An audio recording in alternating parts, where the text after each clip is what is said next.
마태복음 5장 33절에서 37절까지입니다. 맹세에 대한 예수님의 가르침. 오늘은 맹세에 대한 예수님의 가르침에 대해서 살펴보고자 합니다. 오늘의 본문의 내용을 보면 사람들이 맹세하는 행위에 대해서 예수님이 부정적으로 여기고 계시는 것처럼 보이는 장면들이 나와 있습니다. 본문 34절에 보면 도무지 맹세하지 말지니라고 말씀하고 있고, 37절에 보면 맹세 대신 옳다, 아니다 하는 자신의 의견이나 생각 혹은 사실에 근거한 이야기만 하는 것이 더 낫다는 식으로 말씀하는 내용이 기록되어 있습니다. 많은 성도들이 오늘 본문에 나온 예수님의 맹세에 대한 가르침에 대해서 이 가르침을 문자 그대로 적용해야 하는지 아니면 상징적으로 봐야 하는지에 대해서 상당히 어려워하기도 합니다. 일반적으로 성경학자들은 예수님이 모든 맹세에 대한 행위를 부정하기 위해서 오늘 이 가르침을 주셨기보다는 맹세라는 행위 앞에서 하나님의 백성들이 어떠한 태도와 자세를 가지고 있어야 하는지를 알려주시기 위해서 오늘 이 가르침을 주신 것이라고 보고 있습니다. 오늘 본문과 비슷한 형식을 취한 예수님의 가르침이 마태복음 23장 8절에서부터 10절에 나와 있습니다. 여기서 보면 예수님은 사람들을 향해 랍비라, 아비라, 지도자라 칭하지 말라고 가르치십니다. 이 말씀에서 예수님은 참되고 진정한 선생과 지도자와 아버지는 하늘에 계신 하나님 한 분밖에 없기 때문이라고 가르치십니다. 예수님의 이 가르침을 문자 그대로 해석하고 적용하게 되면 예수님이 선생과 아버지와 지도자에 대한 호칭 부르기를 부정하신 것처럼 보입니다. 이렇게 되면 우리는 우리의 육신의 스승들을 선생님이라고 부를 수 없고 육신의 아버지 또한 아버지라 부를 수 없습니다. 나라와 공동체를 이끌어가는 사람을 향해 지도자라고 불러서도 안 됩니다. 그러나 우리 중에 이 예수님의 가르침을 문자 그대로 이해하고 적용한 사람은 아무도 없습니다. 우리는 이 가르침 속에 이 땅에서의 선생, 아비, 지도자라는 사람들은 영원하지 않다는 사실과 그들도 결국 한계성과 연약성을 가진 피조물들에 불과하다는 교훈적 메시지를 담고 있음을 배울 수 있습니다. 그리고 예수님이 이 상징적인 가르침을 통해서 궁극적으로 참되고 영원한 우리의 선생님, 아버지, 지도자는 하나님 한 분밖에 없다는 사실을 하나님의 백성들에게 전달하고자 하셨다는 것을 알 수 있습니다. 오늘 맹세에 대한 가르침을 기록한 본문의 말씀도 동일합니다. 예수님은 맹세라는 행위 자체를 부정하시는 것이 아니라 맹세에 대한 성도들의 올바른 태도와 자세가 무엇인지를 알려주시고자 했던 것입니다. 우리는 오늘 본문의 말씀을 통해서 예수님이 가르쳐 주시고자 하셨던 맹세에 대한 메시지는 무엇인지, 그리고 맹세라는 행위를 대하는 하나님 백성들의 올바른 태도와 자세는 무엇인지에 대해서 살펴보는 시간을 가져보도록 하겠습니다. 첫 번째, 맹세에서 중요한 것은 맹세 자체에 있는 것이 아님을 아는 것입니다. 맹세라는 것은 크게 두 가지 의미가 있습니다. 일반적으로 어떠한 약속을 반드시 지키겠다는 다짐적인 의미로의 맹세가 있고, 또 하나는 어떠한 사실이 거짓이 없다는 것을 증거하고 보장한다는 의미로서의 맹세가 있습니다. 오늘 예수님이 언급하고 계신 맹세도 동일한 의미를 가지고 있습니다. 그런데 한 가지 다른 것은 예수님이 언급하시는 맹세는 단순히 사람과 사람 사이에서만 이루어지는 것이 아니라 하나님 앞에서 이루어진다는 특수함을 포함하고 있습니다. 즉, 하나님을 믿는 사람들이 맹세라는 행위를 하게 되면 그것은 단순히 사람과 사람 사이에서만 이루어지는 것으로 끝나는 것이 아니라 하나님이 지켜보시는 가운데 약속되어지고 증거되어진다는 의미를 담고 있는 것입니다. 특별히 이스라엘 백성들은 맹세라는 행위를 할 때 하나님의 이름을 자주 걸었습니다. 이 약속을 지키는 것을 하나님의 이름으로 맹세한다. 이 증거가 사실이라는 것을 하나님의 이름으로 맹세한다. 이런 식으로 이스라엘 백성들이 맹세를 했다는 것입니다. 이스라엘 백성들이 하나님의 이름으로 맹세하는 이유는 율법의 가르침에 따른 것이었습니다. 신명기 6장 13절에 보면 다음과 같이 기록되어 있습니다. 내 하나님 여호와를 경외하며 그를 섬기며 그의 이름으로 맹세할 것이니라. 여기서 보면 하나님의 이름으로 맹세하라고 나와 있습니다. 그런데 이 말씀에서 주목해서 볼 것은 하나님의 이름으로 맹세하라 이전에 하나님 여호와를 경외하며 그를 섬기라는 말씀이 먼저 기록되어 있다는 것입니다. 이 말씀에서 가장 중요한 핵심은 하나님의 이름으로 맹세하는 것 자체가 중요한 것이 아니라 그 이전에 먼저 하나님을 경외하고 섬기는 것에 있습니다. 즉 하나님의 이름으로 맹세하는 것은 하나님을 참되게 경외하고 섬기는 결과로 나타나는 현상이지 하나님의 이름으로 맹세하는 행위 자체가 중심에 있는 것이 아니라는 것입니다. 그런데 예수님 당시 이스라엘 백성들은 이러한 율법의 말씀을 잘못 이해하고 있었습니다. 오늘 본문 33절과 34절을 보시기 바랍니다. 또한 옛사람에게 말한 바 헛맹세를 하지 말고 내 맹세한 것을 주께 지키라 하였다는 것을 너희가 들었으나 나는 너희에게 이르노니 도무지 맹세하지 말지니 하늘로도 하지 말라 이는 하나님의 보좌이며 33절의 말씀은 이스라엘 백성들이 과거에서부터 잘못 이해하고 있었던 맹세에 대한 내용입니다. 여기서 보니까 헛맹세를 하지 말고 내 맹세한 것을 주께 지키라고 나와 있는데 이는 맹세를 하는 행위에서 가장 중요한 것이 맹세를 지키는 것에 있음을 강조하고 있음을 알 수 있습니다. 그러니까 과거에서부터 지금에 이르기까지 이스라엘 백성들은 율법의 본래 의미를 오해하여 하나님을 바르게 경외하고 섬기는 행위보다 맹세를 한 당사자가 맹세를 지키는 것이 더 중요하다고 여기고 있었다는 것입니다. 하나님과 그분에 대한 순전한 믿음보다는 인간의 행위가 더 중요하다는 잘못된 생각을 가지고 있었던 것입니다. 그래서 예수님은 34절 이하의 말씀을 하시면서 이스라엘 백성들이 가지고 있던 맹세에 대한 이해가 잘못되어 있었고 그렇게 잘못된 자세와 태도를 가지고 함부로 맹세를 남발하지 말라고 주의를 주고 계신 것입니다. 사람이 맹세를 잘 지키는 것보다 더 중요한 것은 사람이 하나님을 바르게 섬기고 그분에게 순종하는 믿음의 삶을 사는 것입니다. 좀 더 쉬운 말로 작정예배, 작정헌금하기로 맹세하고 그것을 지키는 것보다 먼저 하나님을 온전히 경외하고 섬기는 삶을 살아가는 것이 훨씬 더 중요하다는 것입니다. 맹세, 작정, 이러한 것들은 그 다음에 자연스럽게 따라오는 것들입니다. 우리는 이 둘의 순서를 바꾸어서는 결코 안 됩니다. 저와 여러분의 신앙생활에서 가장 중요한 우선순위가 하나님을 바르게 경외하고 섬기는 삶이 될 수 있기를 간절히 기도합니다. 두 번째로 맹세에서 중요한 것은 맹세의 주인 되시는 하나님임을 아는 것입니다.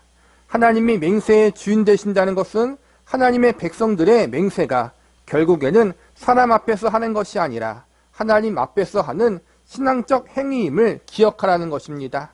본문 33절의 말씀은 레위기 19장 12절 말씀을 근거로 그 당시 이스라엘 백성들이 율법 말씀을 잘못되게 해석하고 있는 것을 예수님이 지적하고 계신 것입니다. 레위기 19장 12절 말씀을 제가 읽어드리겠습니다. 너희는 내 이름으로 거짓 맹세함으로 내 하나님의 이름을 욕되게 하지 말라. 나는 여호와니라. 이번엔 본문 33절 말씀을 다시 보시기 바랍니다. 또 옛사람에게 말한 바 헛맹세를 하지 말고 내 맹세한 것을 주께 지키라 하였다는 것을 너희가 들었으나 서로 비슷한 말 같지만 다른 점이 있습니다.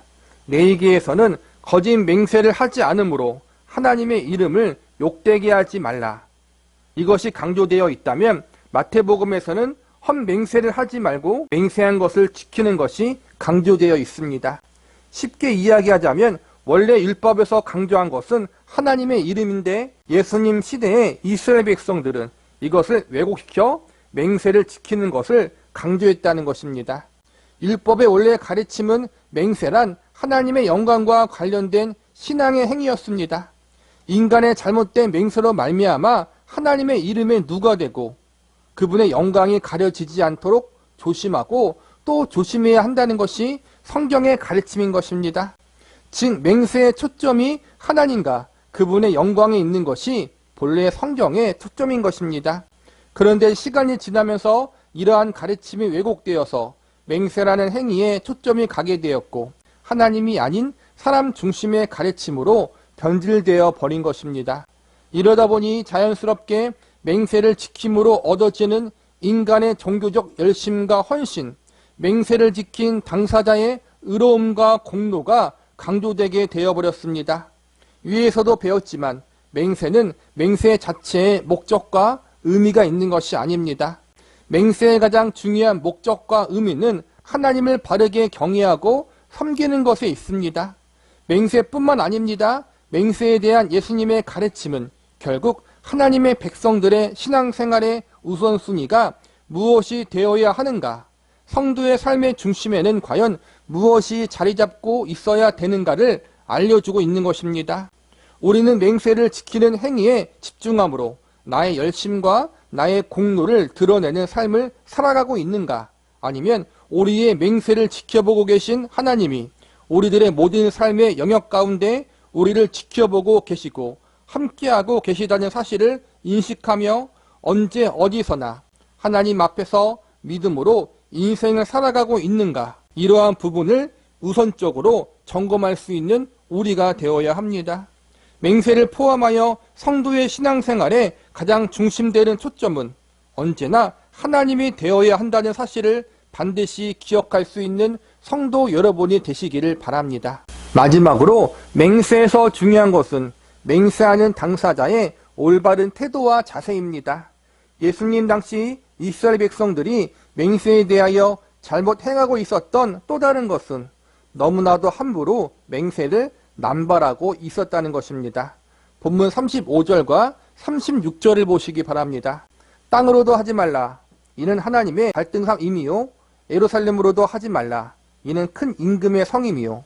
내 머리로도 하지 말라. 이는 너가 한 터럭도 쉬고 검게 할 수 없음이라. 예수님 당시 이스라엘 백성들은 맹세를 너무나도 함부로 남발하였습니다. 하나님의 이름만 들어가지 않는다면 그 맹세를 너무나도 가볍게 취급하였습니다. 하나님의 이름으로 맹세만 하지 않는다면 맹세를 지키지 않아도 크게 문제될 것이 없다고 여겼습니다. 맹세가 일종의 가벼운 말이나 농담처럼 되어버린 것입니다. 그런데 우리가 위에서 배웠듯이 하나님 백성들이 하는 맹세는 사람과 사람 사이에서만 행하는 것으로 끝나지 않고 하나님 앞에서 행하게 되는 것임을 배웠습니다. 사실 맹세뿐만 아니라 하나님의 백성들의 행동들, 말들, 생각들, 이 모든 것은 하나님 앞에 있는 것입니다. 성도들의 모든 것에 대하여 하나님은 다 알고 계시고 다 보고 계시기 때문입니다.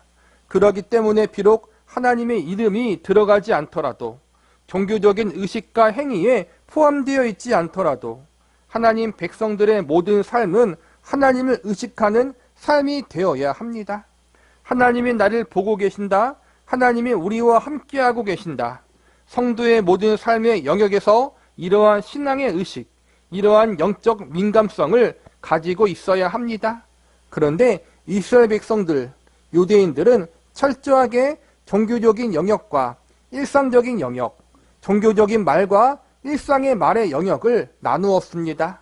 그래서 하나님의 이름을 쓰지 않고 하나님의 이름을 대신하여 하늘과 땅의 이름을 걸고 맹세했고 자신의 머리를 들먹이면서 맹세했습니다. 내가 하늘과 땅에 맹세한다. 내가 내 머리와 이름을 걸고 맹세한다. 이런 식으로 말입니다. 오늘 말씀에 보니까 어떤 유대인들은 예루살렘 성의 이름을 걸고 맹세를 하기도 했던 것 같습니다. 하나님의 이름만 들어가지 않으면 다른 무엇으로 맹세해도 괜찮다고 여겼던 것입니다. 그런데 예수님은 그러한 행동은 잘못된 것이고 그렇게 해서는 안 된다고 알려주십니다. 하늘이든 땅이든 예루살렘이든 사람의 머리든 함부로 그러한 것을 집어넣어 맹세하지 말라는 것입니다. 왜냐하면 그 무엇을 하든지 하나님 백성들이 하는 맹세는 언제나 하나님과 상관이 있기 때문입니다.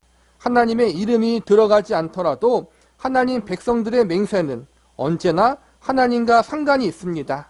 맹세뿐만 아니라 하나님 백성들의 삶의 모든 말과 행동, 생각, 이 모든 것이 하나님과 상관이 있는 것입니다.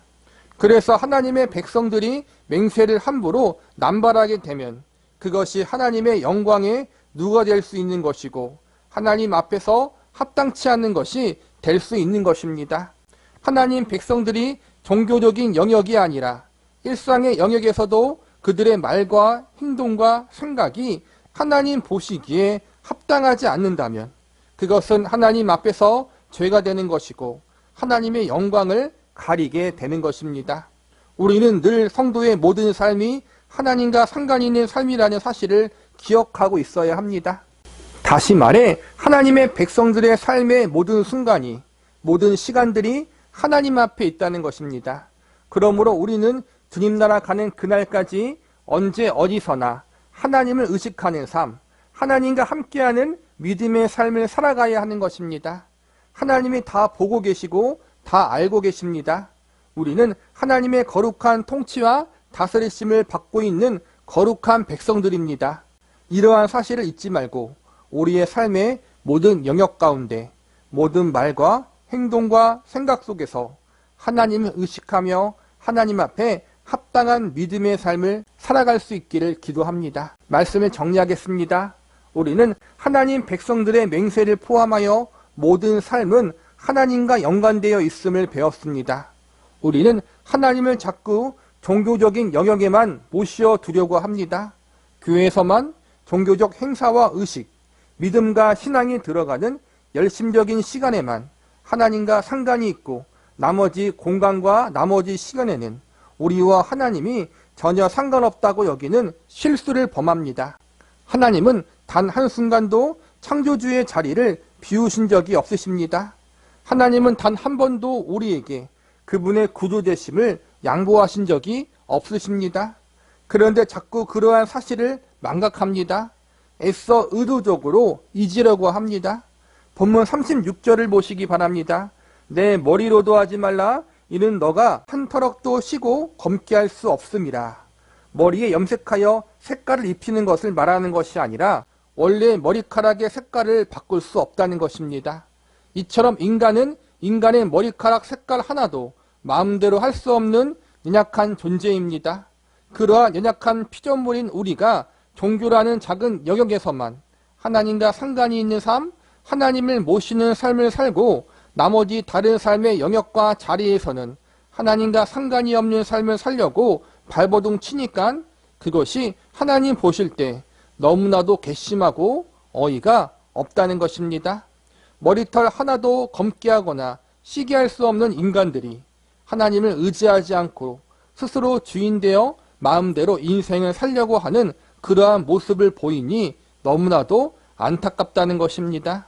참으로 재미있는 사실 중 하나가 무엇인지 아십니까? 오늘날 과학, 의학 기술이 그렇게 많이 발달했는데 그 많은 의사와 과학자들이 탈모를 정복하지 못했다는 것입니다.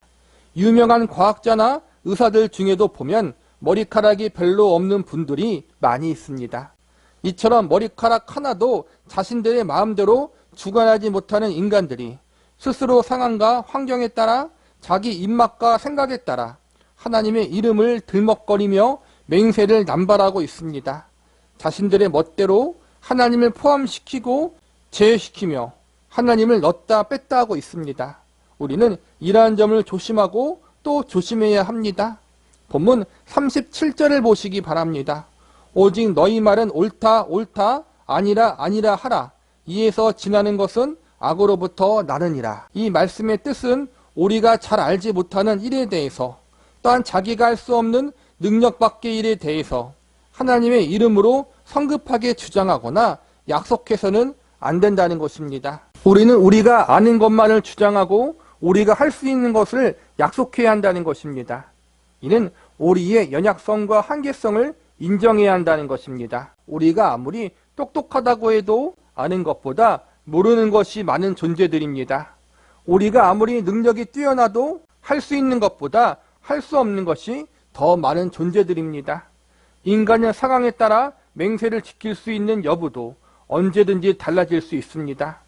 맹세를 스스로 완전하게 지킬 수 있는 존재가 아니라는 것입니다. 이처럼 우리는 우리 자신이 내 인생을 내 마음과 뜻대로 주관할 수 없는 연약한 피조물에 불과합니다. 그러므로 우리는 스스로 과신하여 교만해서는 안 되며 늘 하나님 앞에 겸손해야 합니다. 오늘 본문에서의 전달하고자 했던 예수님의 교훈은 맹세라는 행위에만 국한된 것이 아닙니다. 예수님이 맹세에 대한 가르침을 통해서 우리에게 알려주시고자 했던 핵심 교훈은 우리는 언제 어디서나 늘 겸손히 하나님만 바라보고 의지해야 하는 존재라는 것과 동시에 우리는 언제나 하나님 앞에서 인생을 믿음으로 살아야 한다는 것입니다. 하나님은 언제나 이 세상을 다스리시고 통치하시는 전지전능하신 창조주 하나님이십니다. 그 하나님께서 저와 여러분의 인생과 운명을 주관하고 계십니다. 그러므로 하나님과 상관없는 인생의 순간과 시간은 우리에게 존재하지 않는다는 것을 명심해야 합니다. 그렇기 때문에 우리는 언제나 하나님 앞에서 하나님을 의식하면서 믿음으로 인생을 살아야 합니다. 하나님 백성답게 살아야 한다는 것입니다.